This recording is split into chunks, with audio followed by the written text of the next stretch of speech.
सावली की शादी हो रही है। सारी रस्में जो हैं मजबूरी में करता जा रहा है सूरजो, और दूसरी तरफ सोमनाथ एक तरह से ज़बरदस्ती करके या बहला फुसला कर नयन को लेकर चला गया है ऐसी गलत जगह जहां उसे नहीं होना चाहिए, जहां उसे नहीं जाना चाहिए।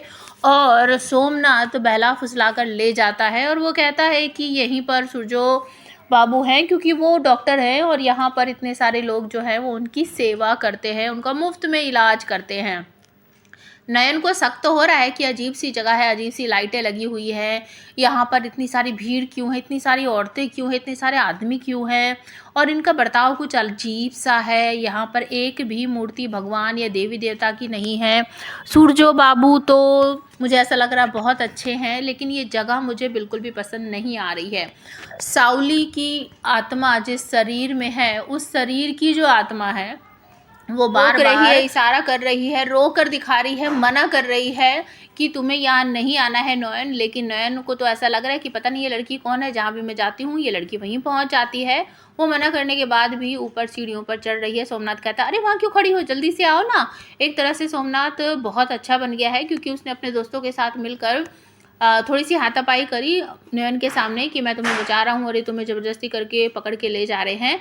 इस वजह से नयन को उस पर कुछ ज़्यादा ही विश्वास है। और दूसरी तरफ जब गुरुजी पता चलता है कि तारा जो है वो यहाँ पर शमशान में या मंदिर में नहीं है, तो उसे बहुत बुरा लगता है। वो मांगो मांगो तारा इस तरीके से करते हुए ढूंढ लेते हैं और उसके बाद उनकी सेविका ला कर देती है कि तारा ने ये 2 पत्ते छुपा कर रख रखे हैं, इसमें एक में सूरजो बाबू लिखा है, एक में परी महल लिखा हुआ है। तो वो उनको पढ़ लेते हैं और कहते हैं कि शायद ये माँ का इशारा है कि हमें तारा को बचाना चाहिए, और वो तुरंत ही निकल लेते हैं कि शायद कोई परी महल जैसा कुछ होगा, हम वहाँ चलते हैं। सूरजो को सिंदूर दान करना है और वो बहुत मुसीबत में है, और तभी खड़ा हो जाता है, कहता है कि नहीं नहीं मुझसे ये नहीं होगा, ये पाप नहीं होगा, मैं ये सिंदूर दान नहीं करूंगा। तो सभी लोग कहते हैं सूरजो, पीसी माँ सबसे पहले कहती है सूरजो ए बाबा तू क्या कर रहा है।